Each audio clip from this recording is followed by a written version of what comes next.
Good morning friend, जय जगन्नाथ। आइए इस वीडियो में हमने डिस्कस करने वाले हैं डेली करंट अफेयर के टॉप मोस्ट इम्पोर्टेंट एमसीक्यू यानी 20 जून 2025 के। आइए सारे के सारे करंट अफेयर यानी जो भी नेशनल और इंटरनेशनल तौर पर जो भी बातें रहे एक एक करके हमने डिस्कस करने वाले हैं। तो देखते हैं आज बहुत ही इंपॉर्टेंट क्वेश्चन है, एक एक करके सारे के सारे कवर अप करने वाले हैं। आइए देखते हैं। फर्स्ट क्वेश्चन आपके सामने रहे, फिर बताइए व्हिच ऑपरेशन, कौन सी ऑपरेशन रहे जो कि शुरुआत करवाया गया है। व्हिच ऑपरेशन आज be launched by Indian government to evacuate Indian from Iran. आपको पता ही होगा जो ऑपरेशन लायन के तहत, आपको पता ही होगा ना, जो ऑपरेशन लायन के तहत जो इजराइल ने रहे, इन्होंने मतलब ड्रोन अटैक करी किसके ऊपर में, ईरान के ऊपर में। पता ही होगा आपको, क्योंकि इनकी शक हुआ किससे, जो इजराइल को, कि इन्होंने न्यूक्लियर वेपन बना रहा है, एटम बम यानी न्यूक्लियर वेपन बना रहा है, इसलिए इनके ऊपर शक हुआ। एंड इसके बाद जो कि इन्होंने अटैक कर दी। एंड इसके बाद जो ईरान ने जो इसका जो जवाब दिया, कौन सी ऑपरेशन के तहत बता सकते हो मुझे। हमने कल परसों ही हमने इसके बारे में डिस्कस करी थी, वो है ऑपरेशन ट्रू प्रोमिस जो कि 3 यानी और जो दूसरे जो रहे 1 एंड 2, ये हालांकि पिछले से हमने डिस्कस की थी, पिछले से जो ईयर में इन्होंने इम्प्लीमेंट करी थी, लगभग 9 या फिर 10 मंथ हो गया। एंड रिसेंटली ये जो ऑपरेशन ट्रू प्रोमिस रहे, इन्होंने किसके अगेंस्ट में चलाई है, ये इजराइल के अगेंस्ट में। एंड किसने चलाई है, ये ईरान ने। क्लियर, ध्यान में रखिएगा, ईरान ने। एंड बात करें किसके बारे में, जो कि ये जो रिसेंटली जो ऑपरेशन चलाया गया है, क्यों, जो कि अभी के टाइम में जो इंडिया के तौर से जो ऑपरेशन चलाया गया है इवैक्यूएट करने के लिए, जो इंडियन रहे कहाँ रहे, जो ईरान में, ये है ऑपरेशन सिंधु के तहत। ऑप्शन ऑपरेशन सिंदूर नहीं है, ऑपरेशन सिंदूर नहीं है, ऑपरेशन सिंधु यानी ऑपरेशन SINDSU सिंधु। फिर सिंदूर लिखी गई है, तो बता सकते हो मुझे जो ऑपरेशन, ये सिंदूर नहीं है, सिंधु। क्लियर। एंड ऑपरेशन सिंदूर बताना, जो आपको पता ही होगा, जो पहलगाम में जो अटैक रहे, जो इसके बाद जो कि इंडिया ने जो 9 अटैक, पाकिस्तान जो टेररिस्ट अटैक पर वो जो अटैक करी थी, एयर स्ट्राइक करी थी, वो आपको पता ही होगा, 9 जो इनके अटैक रहे पूरी तरह ख़त्म कर दी थी। इसे ऑपरेशन सिंदूर कहा जाता है। क्लियर, बस ध्यान में रखना सारे के सारे। और बात करें किसके बारे में, देखते हैं डिटेल में क्या बातें रहे। एंड जो अभी के टाइम में जो इंडिया का जो हेल्प कर रहा है वो है आर्मेनिया। ध्यान में रखना, जो इजराइल जो ईरान से जो इवैक्यूएट करने के लिए जो हेल्प कर रहा है वो रहे कौन सी country, Armenia. Clear. And India has announce the operation Sindhu जो कि चलाया है to evacuate its national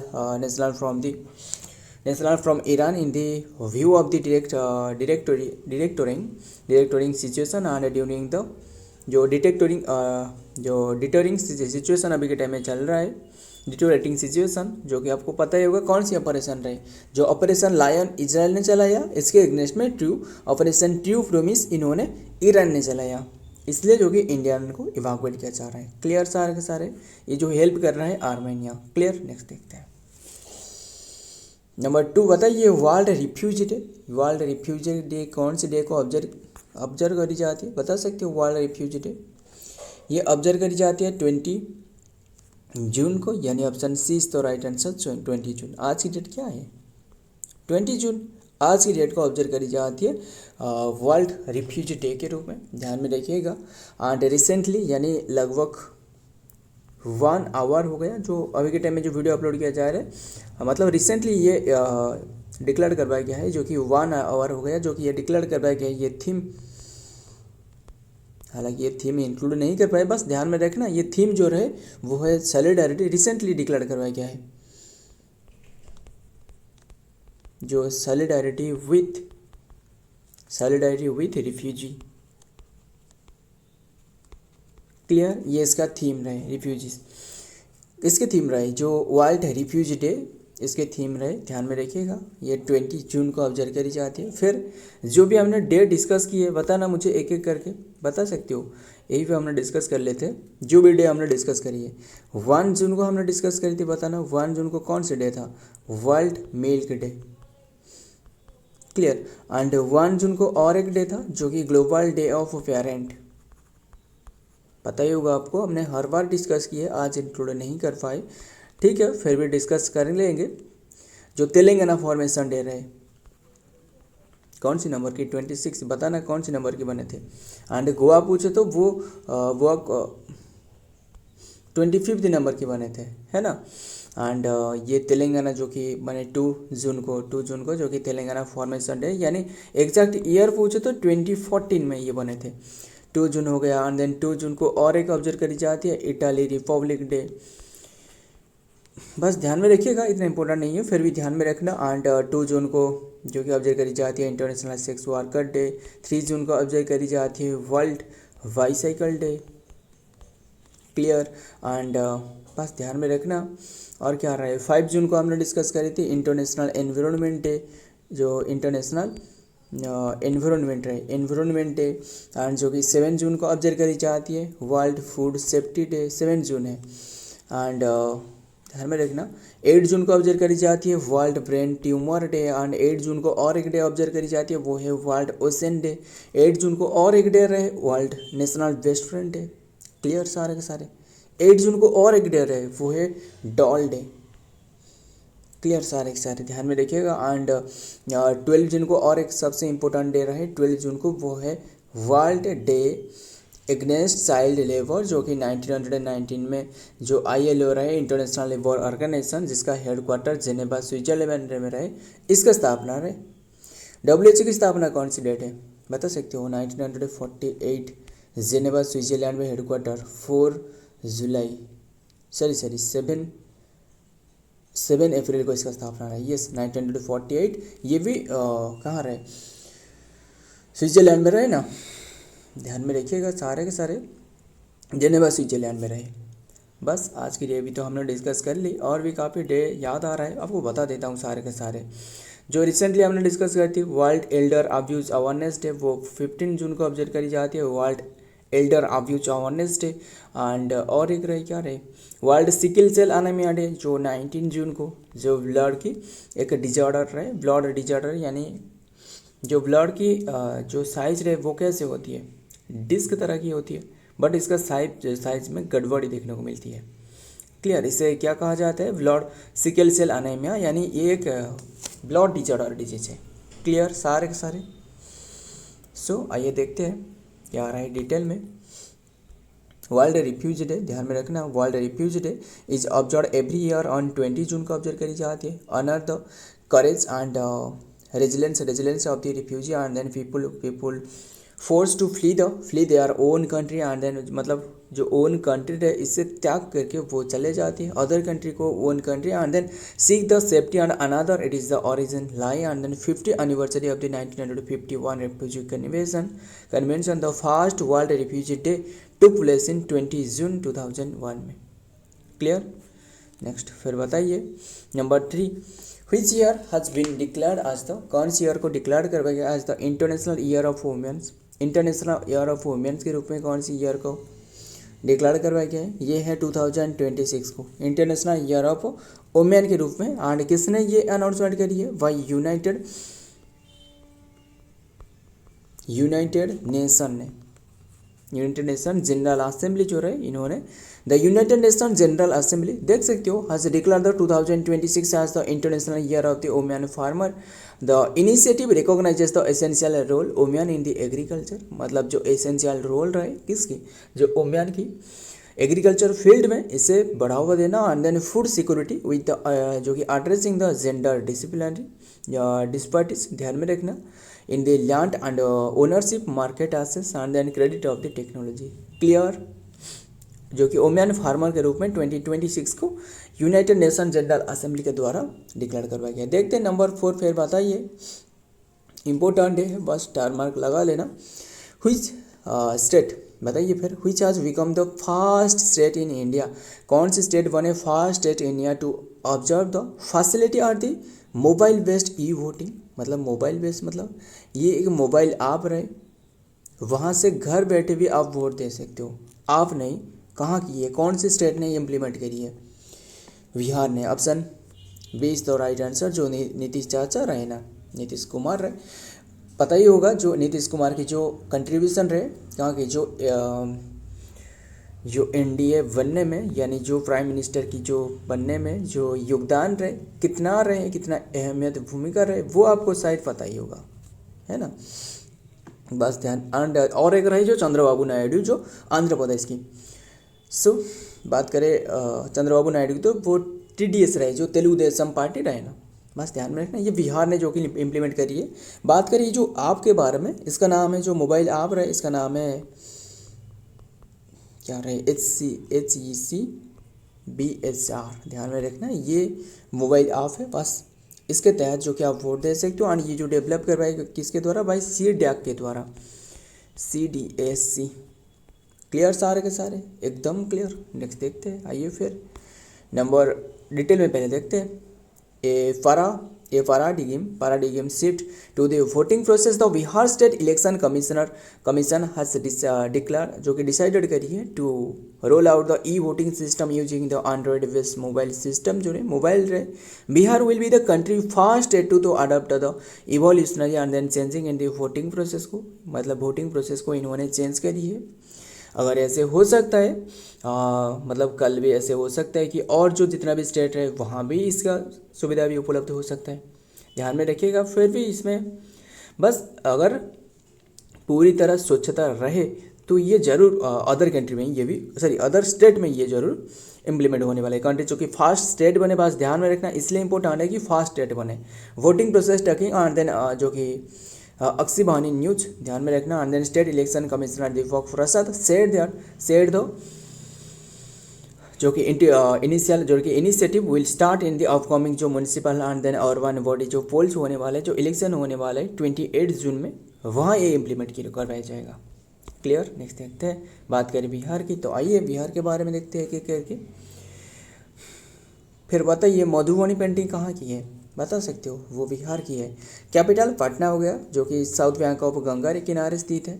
CM जो कि Nitish Kumar. And then JD, ध्यान में रखना है, JD पार्टी से रहे, JD यूनाइटेड पार्टी से रहे। एंड गवर्नर पूछे तो Arif Mohammad Khan. And then official language पूछे तो हिंदी, सेकंड ऑफिशियल लैंग्वेज है उर्दू।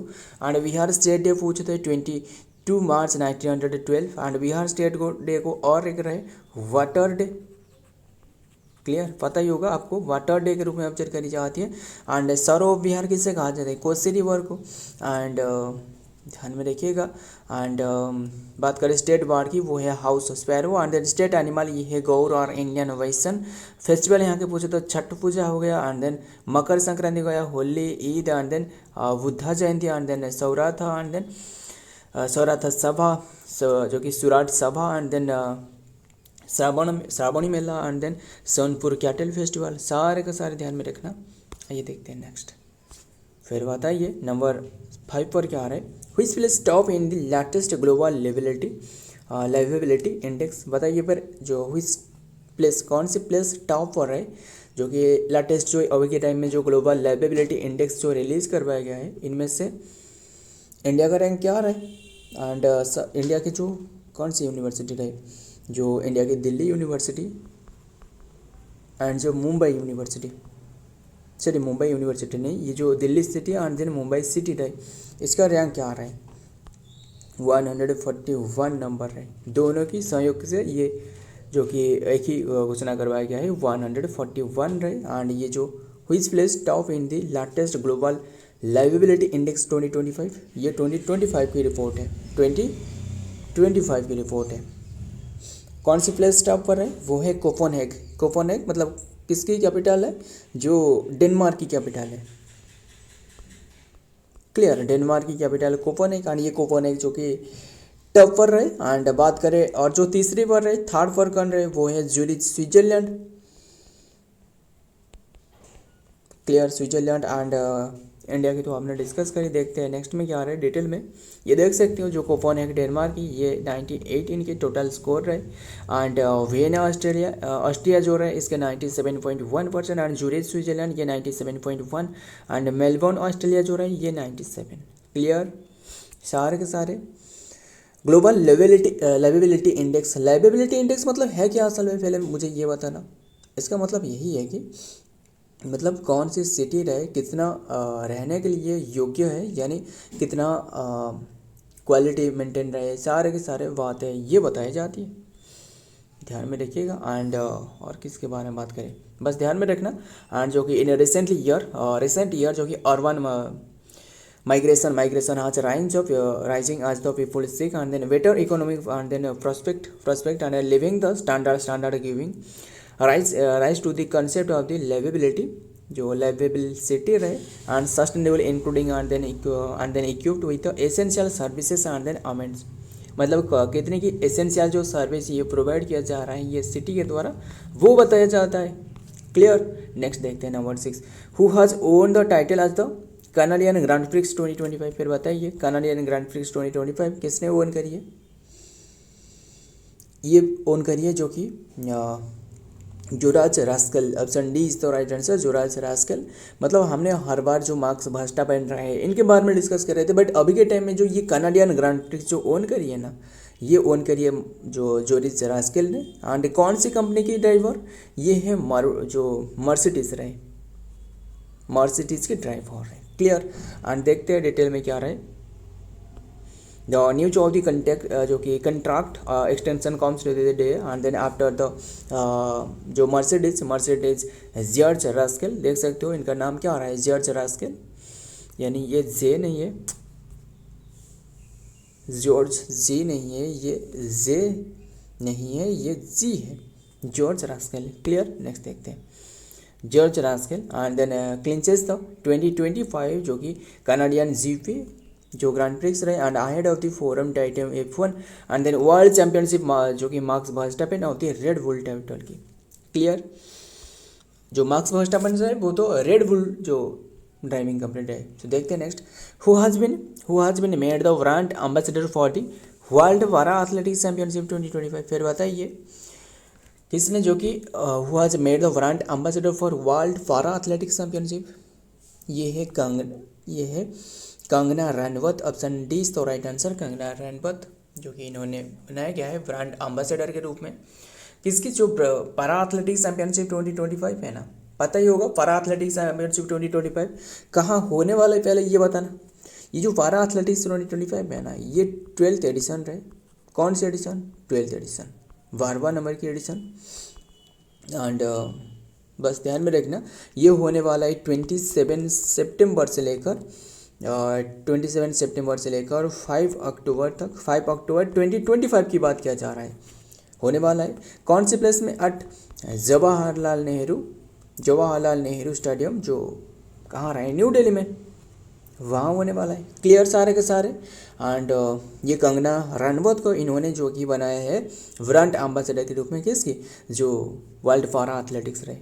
क्लियर सारे के सारे। आइए देखते हैं the 39th year old Ranaut रहे वॉज हु ग्रांटेड, जो कि grant to acclaimed for her performance and in the film like the Fashion, जो फैशन फिल्म रहे एंड देन क्वीन रहे and represent the Himachal Pradesh and then Mandi, Himachal Pradesh जो मंडी कंस्टिट्यूएंसी रहे in the current Lok Sabha में। Clear. Next देखते हैं नंबर 8। फिर बताइए who has become the Indian origin provost of the Massachusetts, जो मैसाचुसेट्स इंस्टीट्यूट ऑफ टेक्नोलॉजी, ये कहाँ की है? जो मैसाचुसेट्स इंस्टीट्यूट ऑफ टेक्नोलॉजी, ये यूएस की एक ध्यान में रखना यूनिवर्सिटी है, यूएसए की। एंड बात करें यूएस की जो कैम्ब्रिज की, ध्यान में रखना ये यूएस की कैम्ब्रिज में रहे, कैम्ब्रिज की एक ये एक प्राइवेट जो कि यूनिवर्सिटी है, ध्यान में रखना। एंड ये एक नॉन प्रॉफिटेबल जो कि प्राइवेट कंपनी माफ करिएगा, प्राइवेट यूनिवर्सिटी। रिसेंटली इसकी जो इंडियन ओरिजिन रहे, जो कि मैसाचुसेट्स जो इंस्टीट्यूट ऑफ टेक्नोलॉजी की जो प्रोवोस्ट बने, ध्यान में रखना ये किसने बने हैं? ये है Anantha Chandrasan. Option D is the right answer, Anantha Chandrasan. Clear. And जो कि ये प्राइवेट मतलब टॉप 10 के अंडर में, जो टॉप 10 जो यूनिवर्सिटी रहे ना, इसके अंडर में रहे, जैसे IIT बेंगलुरु, IIT, मतलब टॉप 10 नहीं, इसके अंदर में भी रहे, ध्यान में टॉप 1 2 ऐसे रहे थे।